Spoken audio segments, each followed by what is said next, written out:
This one comes from Jason Smith. Jason writes, "Hey man, I wanted to give you a quick thank you. My wife has been dealing with cancer on and off for the last 7 years. This stretch we are at we are about to hit 4 years straight. Last week, I knew I was going to be traveling for her treatments, so I downloaded some stuff off of XM for the ride. Last week, I had spent Wednesday through Friday at the Cancer Treatment Centers of America in Tulsa. Saturday, we were driving home from Tulsa. After treatment, my wife slept the entire 3-hour ride home. On that ride, I listened to the shows I downloaded. First, the one you did with Frankie Benally, and later the one with Ace Frehley. I was spent and frazzled from 3 days of Cancer World. The stuff Frankie talked about helped me just to be reminded others are struggling too and making their way the best they can. It just recharged my batteries a little, I guess. Plus, it was extra cool as Mental Health was one of my very first cassettes I ever got. I got it for Christmas at 12 years old.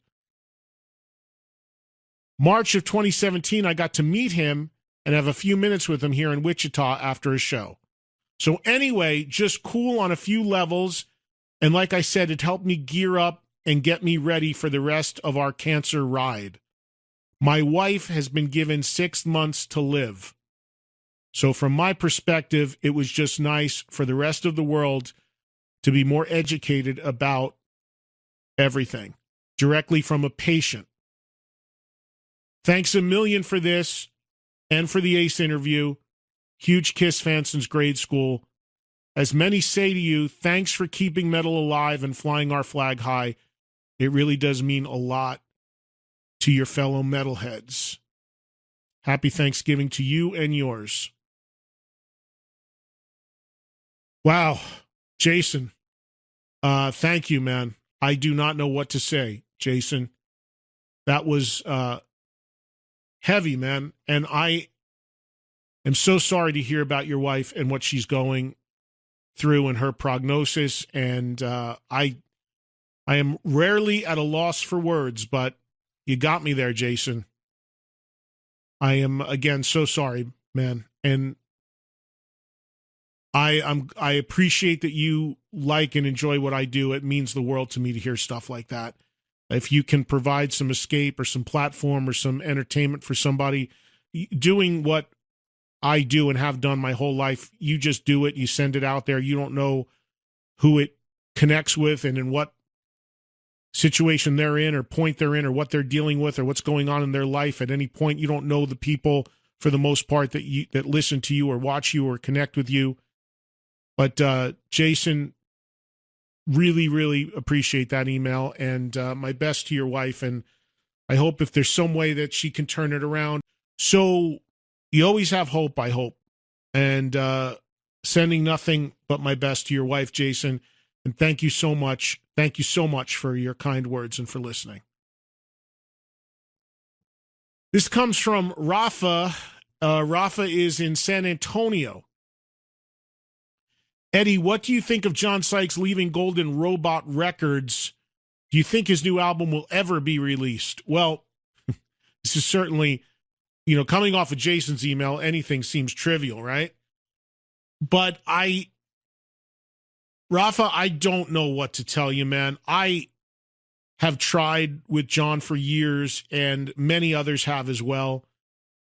John was signed to a label, as you correctly state, an Australian label called Golden Robot, which is making inroads into the U.S. and signing a lot of bands lately.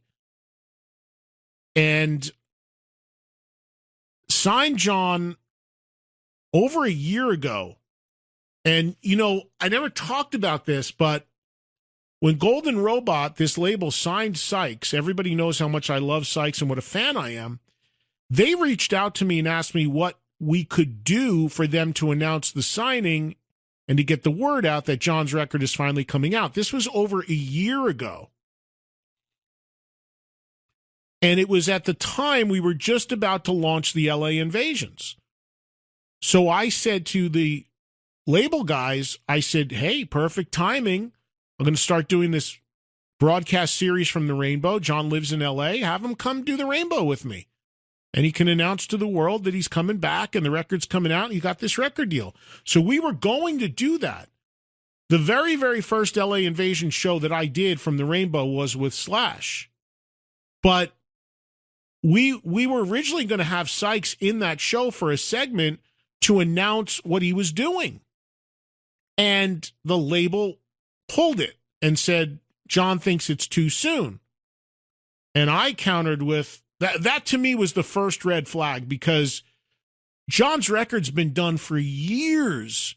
So it's not like there's recording that take place or whatever. Signed a record deal, couple months, put the record out, you're good. But they pulled back after I offered it, and they canceled on that. And I just left it at, okay, when you're ready, let me know. And blink and a year has gone by. And I couldn't tell you what's going on. And I got to tell you, this news about John leaving this label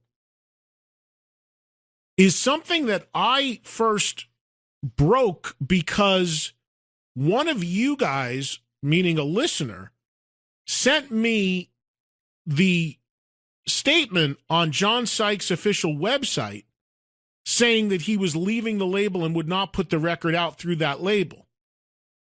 And I took that link and I posted it on my Twitter,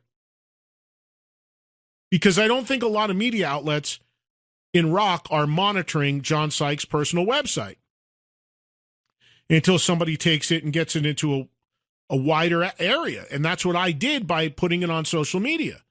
Didn't do anything wrong. It's out there for the world to see. And then everyone picked up on that and went to the site and saw it. I don't know what to make of all this. Now, here's the crazy twist about all this. You ready for this? Here's the part nobody knows. Since that news has been on John's site, and since I've talked about it, and everyone else has, the guy who owns Golden Robot Records, who is in Australia, has called me twice and said, there's more to the story, it's not true, and they still plan to release the record. So it gets crazier. And he wants to talk to me and tell me, I honestly just don't have time right now to get into, long conversations on the phone about what is or isn't going on with the record.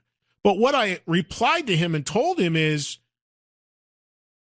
well, if the opposite is true, why is it on John's official site? And somebody better talk to him about getting it down. And to my knowledge, it's still there. It's crazy, folks. It's madness. It's hard to figure.